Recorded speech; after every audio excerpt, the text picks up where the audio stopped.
Hello students, কেমন আছো বলো সবাই।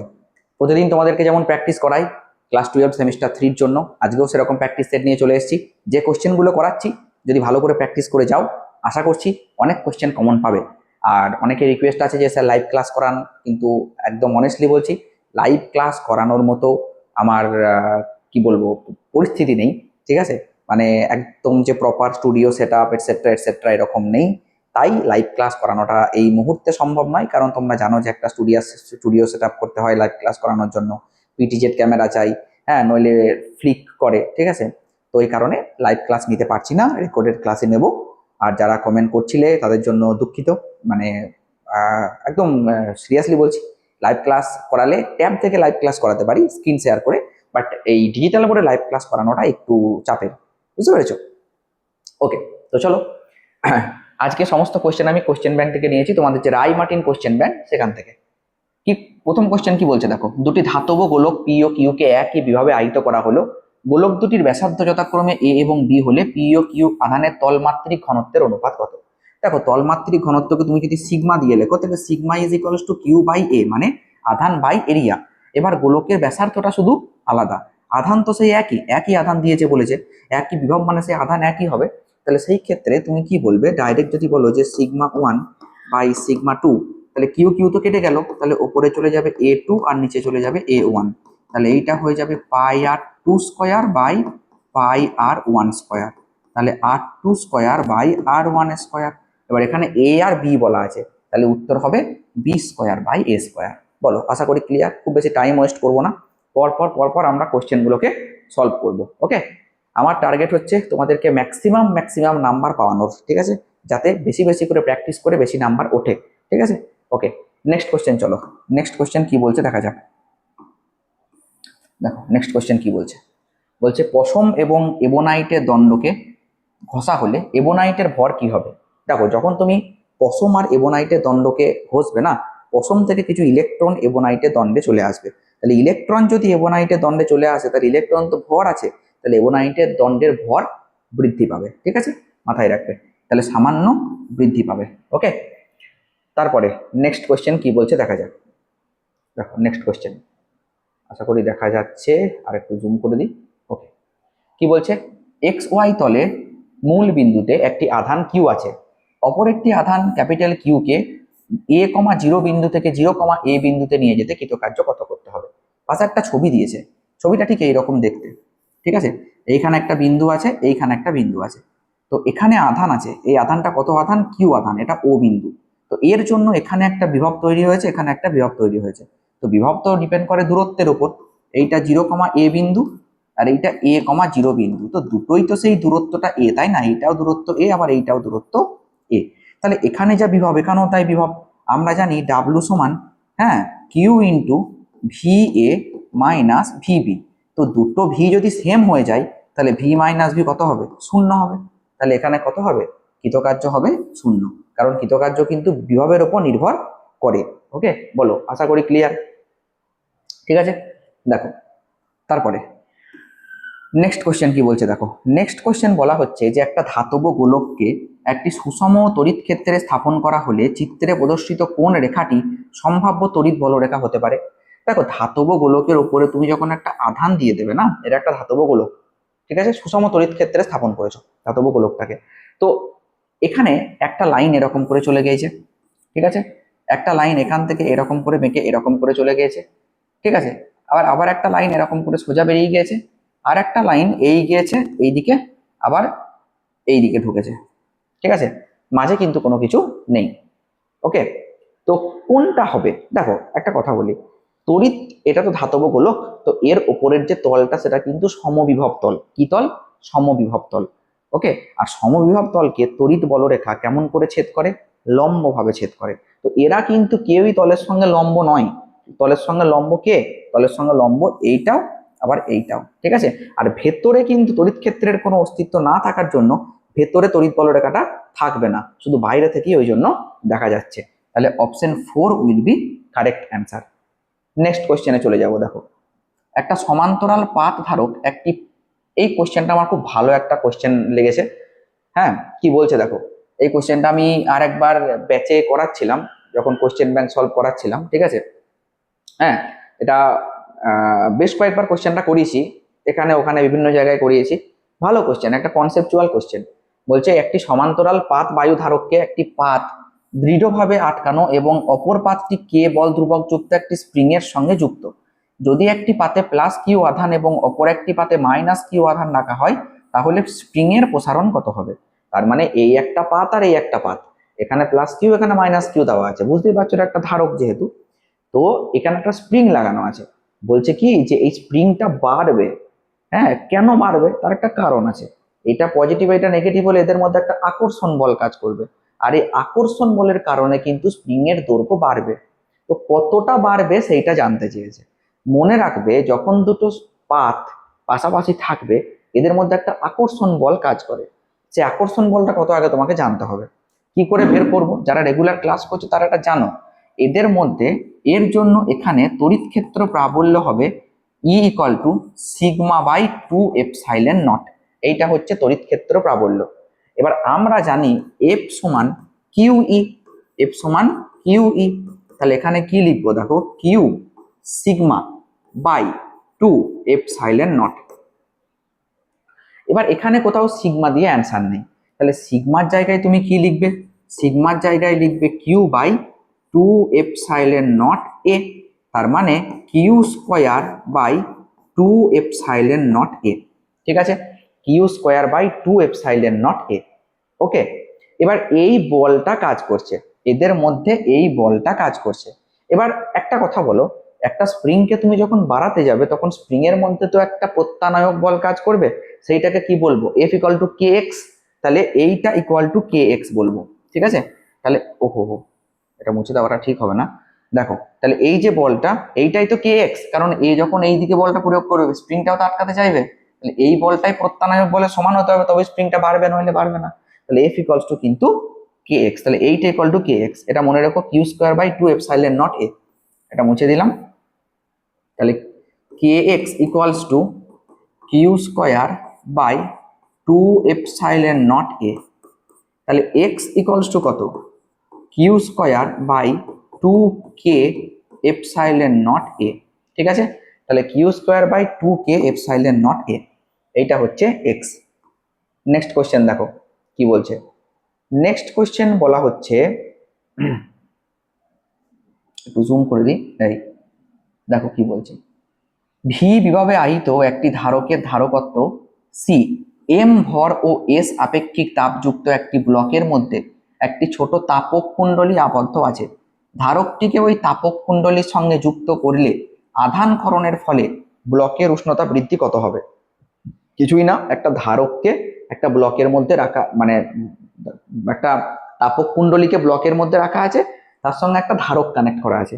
তাহলে ওই তাপক কুণ্ডলীর উষ্ণতা কত বাড়বে? দেখো একটা কথা বলিস, খুব ভালো করে বুঝবে। একটা তাপক কুণ্ডলী মানে কি? মানে যে তাপ উৎপন্ন করে, তাকে একটা তুমি ধারকের সঙ্গে যুক্ত করে দিয়েছো, ঠিক আছে। ওকে, এটা একটা তাপক কুণ্ডলী। এটা একটা তাপক কুণ্ডলী, এইখানে তুমি একটা ধারকের সঙ্গে একে যুক্ত করে দিয়েছো। ঠিক ভেবে নাও ধারকটা একটা ব্যাটারির মতো কাজ করছে। তো এর মধ্যে যে এনার্জি আছে সেই এনার্জি তো এর মধ্যে আসবে, বাকি এনার্জি পাবে কোথা? এনার্জি তো আর উদ্ভব হবে না কোথাও, তাহলে এর এনার্জি এর মধ্যে আসবে। তুমি বলবে দেখুন স্যার আমি একটা জিনিস পড়েছিলাম যে ধারকের মধ্যে সঞ্চিত শক্তি হচ্ছে হাফ সিভি স্কোয়ার, ঠিক আছে, ক্লিয়ার। এবার এইটা ওর মধ্যে যাবে, মানে উষ্ণতা বেড়েছে। উষ্ণতা কতটা বেড়েছে? যেটা যে তাপটা নিয়েছে q equal to m s del t, ঠিক আছে।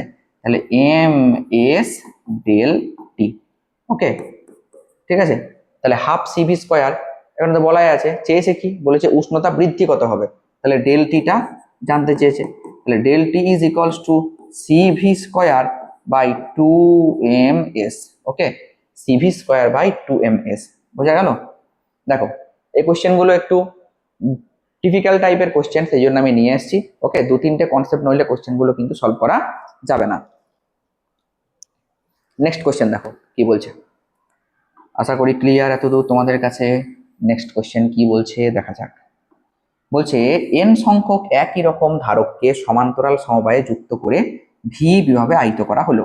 এবার আধানের মান স্থির রেখে ধারকগুলিকে শ্রেণী সমবায়ে যুক্ত করলে প্রান্তীয় বিভব পার্থক্য কি হবে?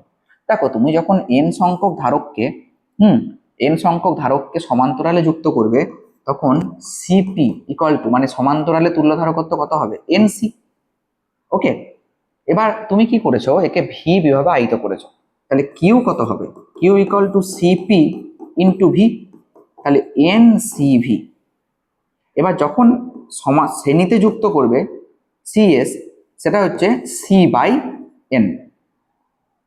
ঠিক আছে, c s equal to c by n. Clear? আশা করি ক্লিয়ার। দেখো ঠিক।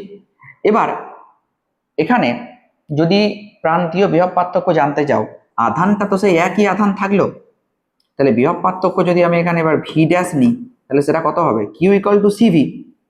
তাহলে ভি ইকুয়াল টু কি, কিউ বাই সিএস, কারণ যেহেতু শ্রেণী সমবায়, তাহলে কিউ তো তুমি পেয়েই গিয়েছো ভাই, N C V divided by CS মানে সি বাই এন।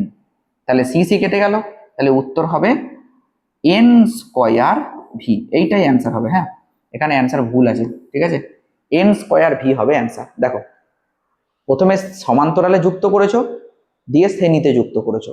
সমান্তরালে বিভব যদি ভি হয়, তাহলে শ্রেণীতে বিভব কি হবে, এটাই জানতে চেয়েছে।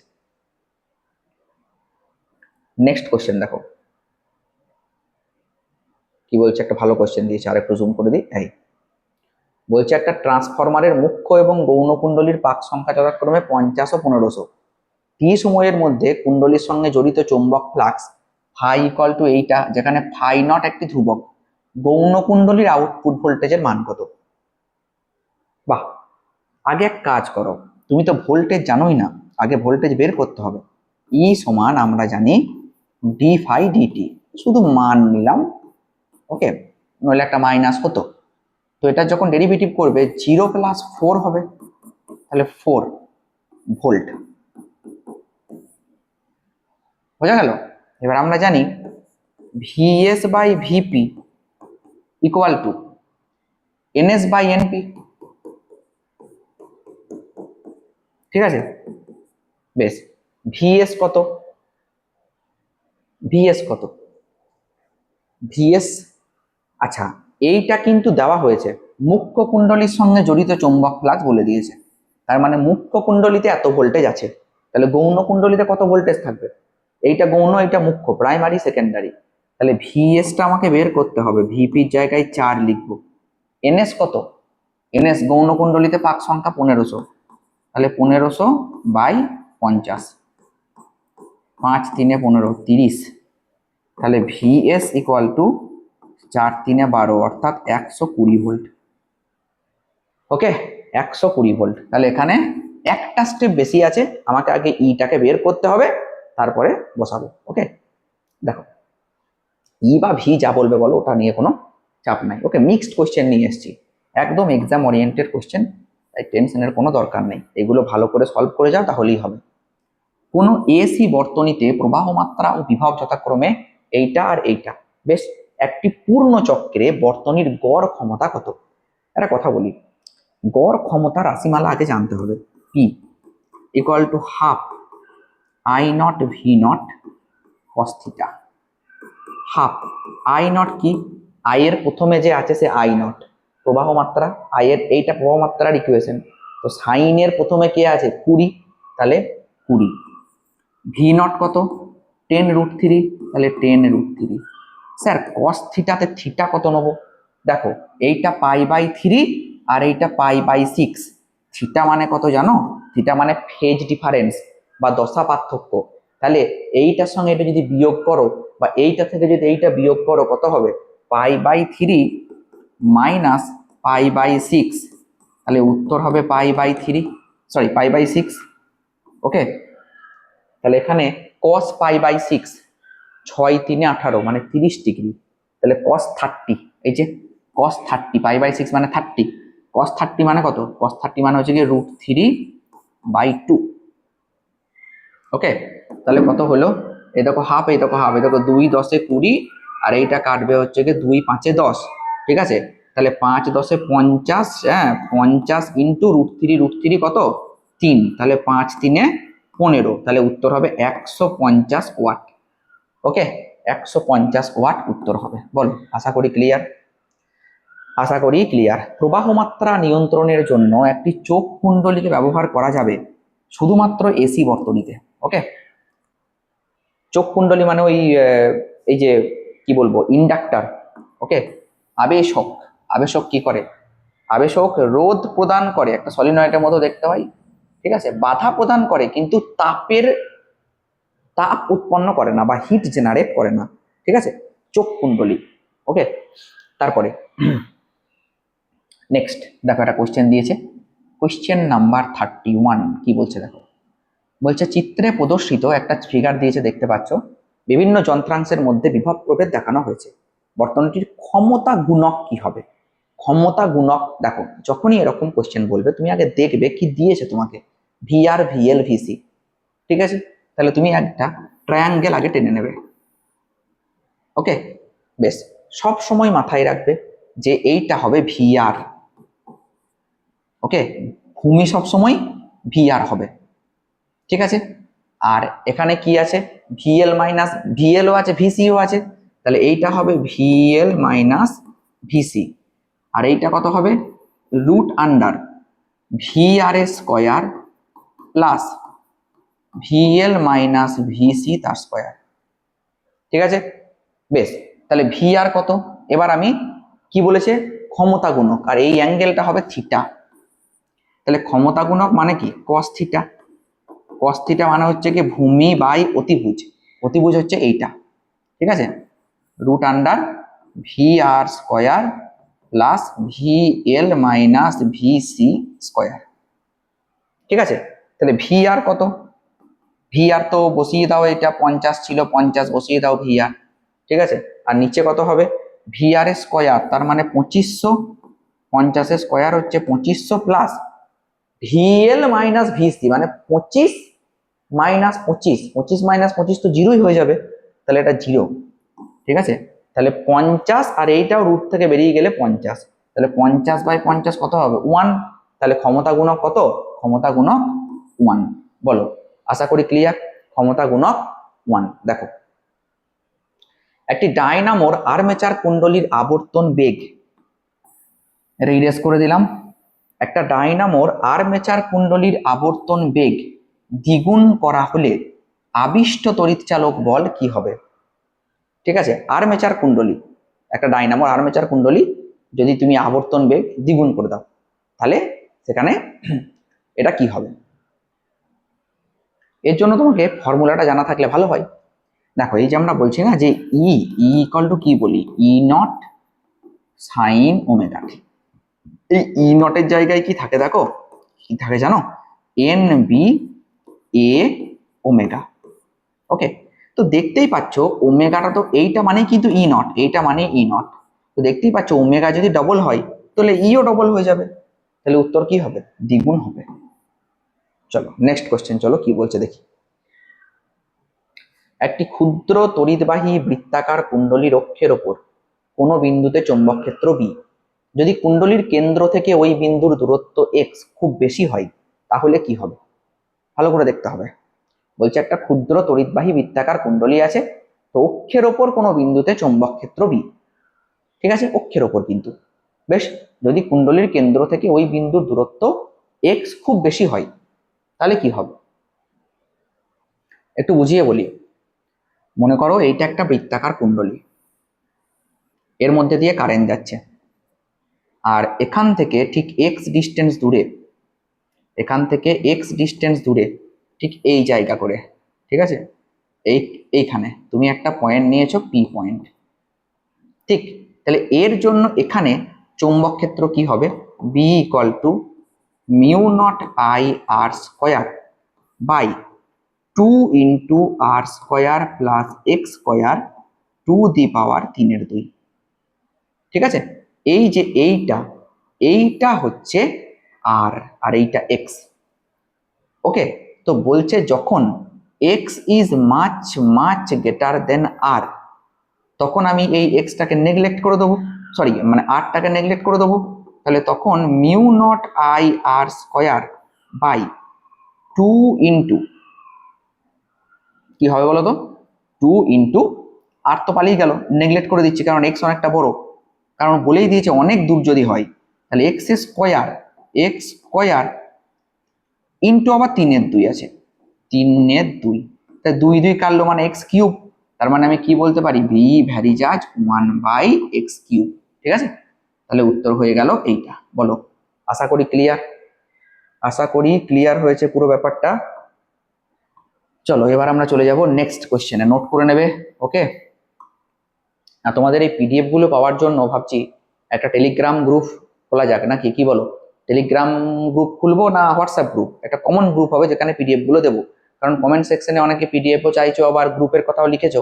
তাই ভাবলাম যে তোমাদেরকে একটা জিজ্ঞাসা করি, কমেন্ট সেকশনে জানিও যে তোমরা হোয়াটসঅ্যাপ গ্রুপ চাও না টেলিগ্রাম গ্রুপ। ওকে, সমান দৈর্ঘ্যের দুটো সলিনয়েডের পাক সংখ্যা যথাক্রমে 150 আর 250। প্রথম সলিনয়েডে প্রবাহ মাত্রা 5 অ্যাম্পিয়ার। সলিনয়েড দুটি সমাক্ষীয়ভাবে রাখা আছে, তাদের মাঝখানে চৌম্বক ক্ষেত্র 0 হবে যদি প্রথম সলিনয়েডের প্রবাহ মাত্রা হয়। দুটো সলিনয়েড সমাক্ষীয়ভাবে রাখা আছে, ঠিক আছে, সমাক্ষীয় মানে সমান অক্ষ, তো তাদের চৌম্বক ক্ষেত্র 0 কখন হবে, যে কি হয়? দেখো কি হতে পারে, কি কেস।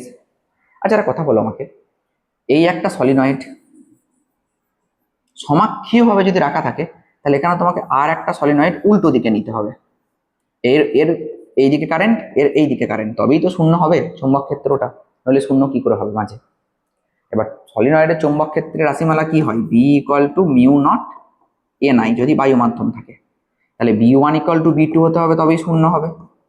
তাহলে B one equal to B two হতে গেলে এইদিকে তুমি লিখবে যে মিউ নট ইন্টু দৈর্ঘ্য তো একই, পাক সংখ্যা কত 150, আর এইদিকে 250, তাহলে মিউ নট ইন্টু, দেখো এই এন মানে কিন্তু অ্যাকচুয়ালি n/l, আর এই এনটা বলা আছে, এলটা তো একই, সেই জন্য কেটে দিলাম, তাহলে এন এর জায়গায় n/l লিখতে হবে। আর ওই এন কত বলেছে, এন বলেছে 150 ইন্টু আই কত বলেছে, আই বলেছে 5 অ্যাম্পিয়ার। বেশ ভালো কথা। এবার এইটাকে দেখো কি বলছে, equal to B2 mu not into 250, ঠিক আছে, ইন্টু আই কত, আই হচ্ছে আই এটা 5, এটা I2 দিলাম, এনাও। এবার কত হচ্ছে দেখো, তাহলে মিউ নট কাটলো, মিউ নট কাটলো, 0 কাটলো, 0 কাটলো, 5 3 15, 5 5 25। ওকে, বেশ, তাহলে I2 ইকুয়াল টু কত হবে, 5 3 আবার এই দেখো 5 এদিকেও কেটে গেল, তাহলে I2 ইকুয়াল টু 3 অ্যাম্পিয়ার। তাহলে 3 অ্যাম্পিয়ার কারেন্ট যদি যায় তাহলে এটা 0 হবে, বুঝে গেল? 3 অ্যাম্পিয়ার কারেন্ট গেলে 0 হবে। বলো, আশা করি ক্লিয়ার। নেক্সট কোয়েশ্চেন দেখো কি বলছে, নেক্সট কোয়েশ্চেন দেখো, একটি এলসিআর শ্রেণী বর্তনীর আর সমান 400 ওহম, এল সমান 100 মিলি হেনরি, সি সমান 1 মাইক্রোফ্যারাড, এই সমবায়কে এত ভোল্ট মানের উৎসের সঙ্গে যুক্ত করলে বর্তনীর প্রতিরোধ কত হবে? দেখো কি হবে, প্রতিরোধ মানে জেড জানতে চেয়েছে, জেড, আর বলে দিয়েছে, এল বলে দিয়েছে, সি বলে দিয়েছে, তো জেড কত হবে? একটা কথা বলি, এখানে ভিটা দেখো বলা আছে, আর বলা আছে, এল বলা আছে, সিও বলা আছে। প্রতিরোধ যখন বের করবে জেড, কারণ আর এল সি তিনটেই যদি বলা থাকে তাহলে z equal to r square plus omega l minus one by omega c তার স্কোয়ার। এবার ওমেগা এলটা আগে তোমাকে বের করতে হবে, কি করে বের করবে দেখো, এটা 25 সাইন ওমেগা টি, তাহলে ওমেগাটা কত 2000, টি এর আগে যেটা থাকে সেটাই ওমেগা, তাহলে 2000 ইন্টু এল কত, এল দেখো বলা আছে 100 মিলি হেনরি, তাহলে কি করবে 100 ইন্টু 10⁻³ তাহলে 1 2 3, এটা কেটে গেল, তাহলে কত হলো আলটিমেটলি 200 ওহম। আর 1/ওমেগা সি যখন লিখছি, ওমেগা কত সেইটা একই 2000, ঠিক আছে, আর সি কত, সি বলা আছে 1 মাইক্রোফ্যারাড, তার মানে 10⁻⁻6, তাহলে 10 দুটো পরে চলে গেল, তার 10⁴ পড়ে থাকবে, তাই না? মাইক্রোফ্যারাড বলেছে যেহেতু, ওটা তো মিলি হেনরি মানে -3, আর মাইক্রোফ্যারাড মানে হচ্ছে গিয়ে 10⁻⁻6। ওকে, তাহলে দুটো চলে গেল, তাহলে এখানে পড়ে থাকছে 2, আর যদি উপরে কত পড়ে থাকছে দুটো চলে গেলে 10,000, কারণ চারটে শূন্য থাকবে। এই দুটো এটা কেটে গেল 10⁻⁻4 উপরে চলে গেল বাই 2, তার মানে 5,000। এত। ওকে, দেখো আশা করি ক্লিয়ার। এবার জানি না শেষ পর্যন্ত আসবে কিনা। আর বলা আছে 400, তাহলে আর স্কোয়ার মানে কত? আর স্কোয়ার মানে হচ্ছে গিয়ে 1600। বেশ, 5,000 - 200 omega l minus one by omega c, তার তো স্কোয়ার আছে, মাইনাস এলে কোনো চাপ নাই। 5,000 - 200 মানে হচ্ছে 4,800। বেশ, 4,800। দেখা যাক, 0 0, 8 আর 6 14, 5 আর 1 6, 6400। 8 8 64, রুট করলে কত হবে? খতরনাক ব্যাপার। ও হো হো হো হো হো, ভুল হয়েছে একটা। দেখো কোথায় ভুলটা হয়েছে। আর বলা আছে 400, 4 16, 1 2 3 4, চারটে জিরো হবে, তাই না? আর এইটা কত বলা আছে? এইটা হচ্ছে যে 5,000 - 200, ঠিক আছে? Omega l minus one by omega c. 5,000 - 200 মানে কত? 5,000 - 200 হচ্ছে 4,800। বেশ, তাহলে 4,800 আবার স্কোয়ার করতে হবে। খতরনাক ব্যাপার। 4,800 তার আবার স্কোয়ার করতে হবে। বেশ, সে তো যা গেল গেল, স্কোয়ার মানে দুটো শূন্য হলো, ঠিক আছে। তা 48 স্কোয়ার কত? 48 ইন্টু 48, 8 8 64, 4 8 32 32, 64 আর 6, 64 আর 6 70, 4 4 16, 16 আর 7 কত? 17 18 19 20 21 22 23, ঠিক আছে, 2304। তাহলে এইখানটা হবে টু, দেখো 2304, তারপরে আবার চারটে শূন্য হবে, কারণ যেহেতু 4800 আছে, 4800 আছে। আচ্ছা, কোথাও ভুল করছি না তো? এবার আমার একটা ফটকা লাগছে। 1/ওমেগা সি, 1 মিনিট, একবার দেখতেই হবে।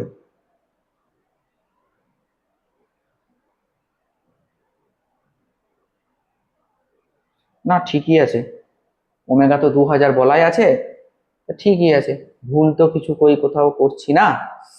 বেশ, দেখা যাক তাহলে কি হবে। 2304 আর তার পিঠে চারটে শূন্য, ঠিক আছে। তাহলে 1 2 3 4, 0 0 4, 2304 2 3।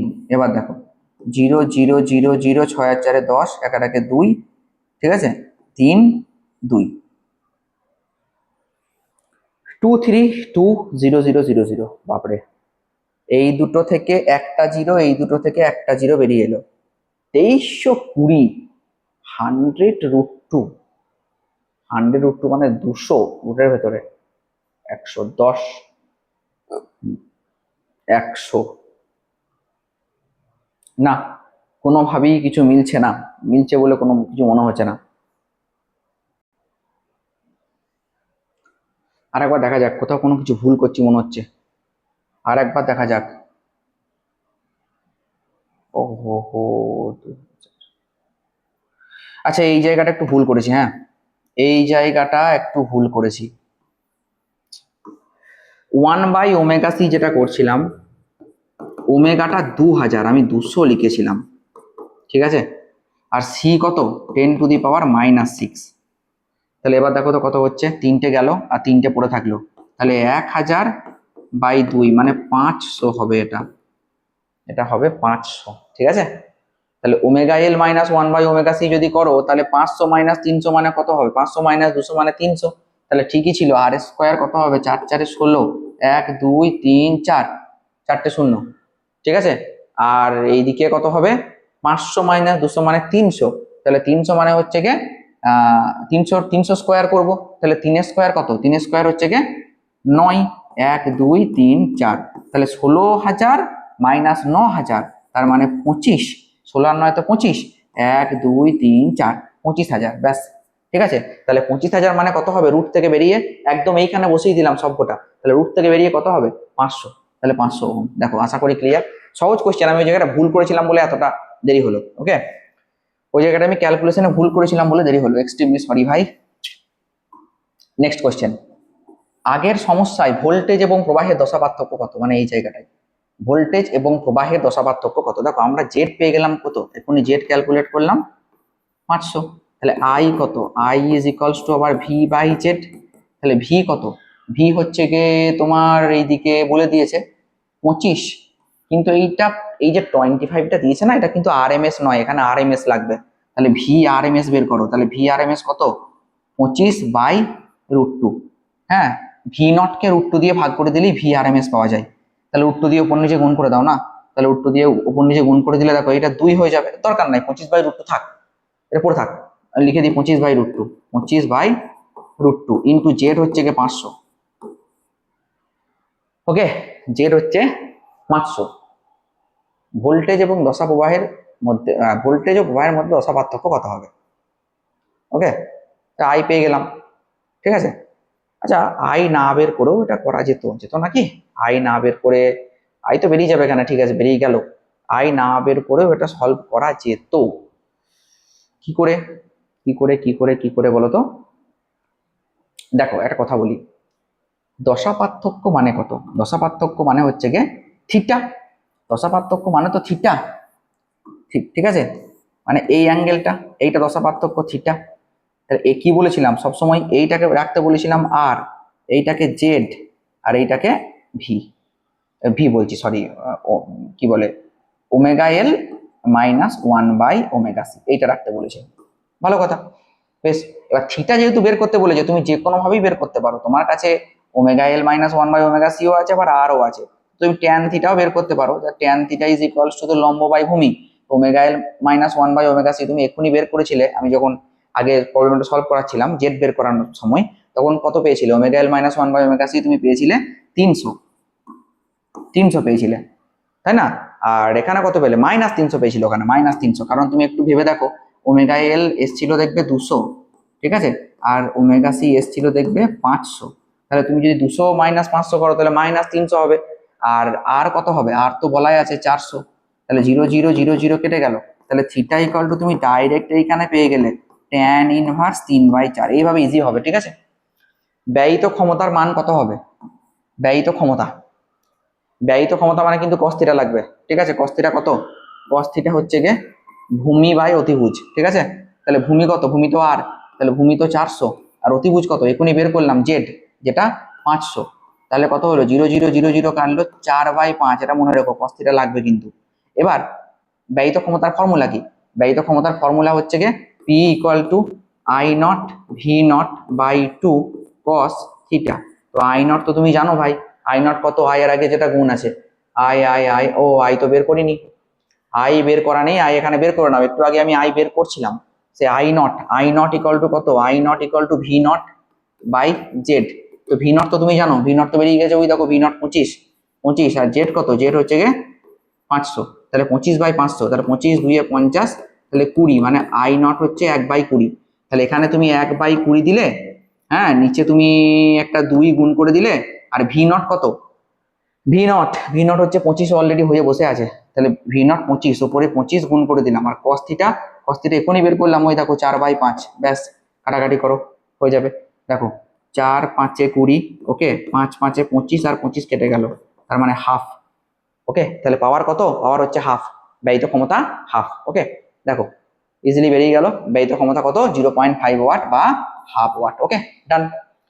তো চলো, এই কটা কোশ্চেন তোমাদের জন্য নিয়ে এসেছিলাম। কোশ্চেনগুলো কেমন লাগলো কমেন্ট সেকশনে অবশ্যই জানাবে। আর তোমাদের এরকমই প্রতিদিন প্র্যাকটিস করাতে থাকবো, প্র্যাকটিস করে যাও, আশা করছি ভালো ফল পাবে। দেখা হচ্ছে নেক্সট ভিডিওতে।